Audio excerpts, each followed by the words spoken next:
আমরা আমাদের জীবনে প্রত্যেকেই কিন্তু আমরা বন্ধু তৈরি করি।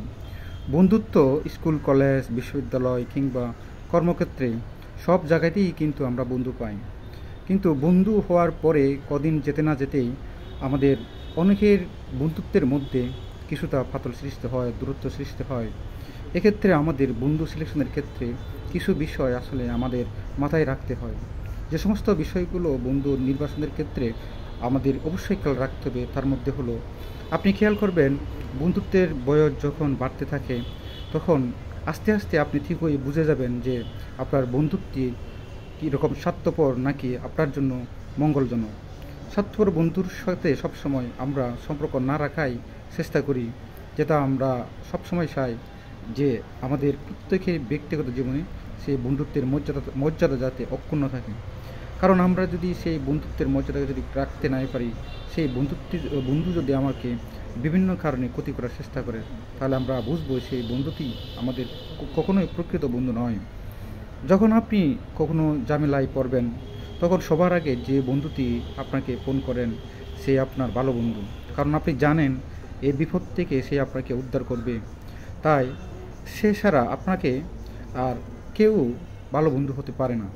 আরেকটা বিষয় হলো, যে বন্ধুটি আপনার খুব সহজেই আপনার পরিবারের সঙ্গে মিশে যায় সে আসলে আপনার প্রকৃত বন্ধু।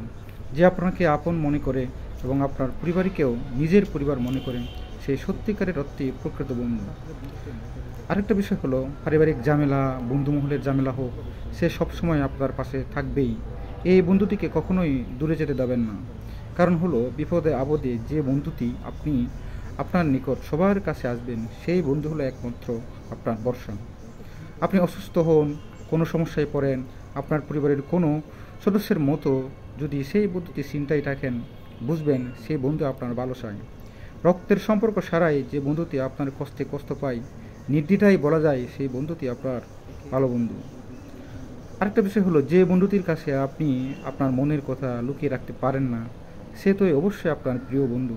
তবে সাবধান, সেই বন্ধুটি যাতে আপনার দুর্বলতার সুযোগ নিয়ে অন্যকে বলে না বেড়ায় যে সেই বন্ধু আপনার বন্ধু তালিকার থাকার আসলে যোগ্য নয়। যার সঙ্গে আপনি সবসময় আনন্দ পান, সেই বন্ধুটির সাথে সবসময় আপনি ডিল করেন, তাকেই আপনি প্রকৃত বন্ধু ভাবতে পারেন। আপনি জানেন সে আপনার ভুলগুলো কুতিয়ে কুতিয়ে দেখবে, আপনার ভুলগুলো সংশোধন করবেই।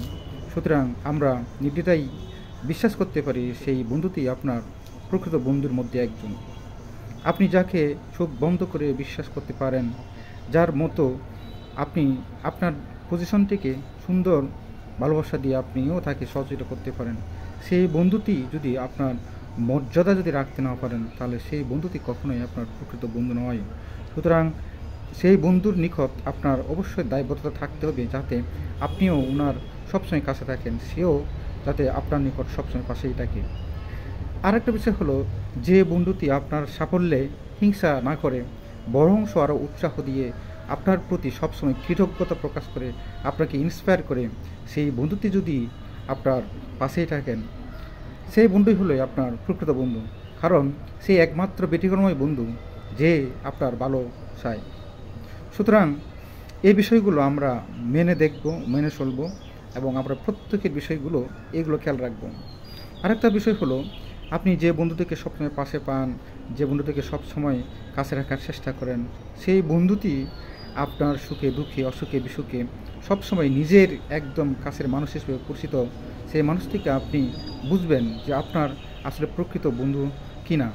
কারণ জরুরি প্রয়োজনে যদি আপনি তাকে পান, কোনো অসুখে বিসুখে যদি পান, সেই দুর্দিনের মধ্যে যদি আপনি বুঝতে পারেন আসলে উনি একদম কোঅপারেটিভ এবং মেন্টালিটির মানুষ, সুতরাং সেই বন্ধুটিকে আপনার প্রকৃত বন্ধু হিসেবে বিবেচনা করতেই পারেন।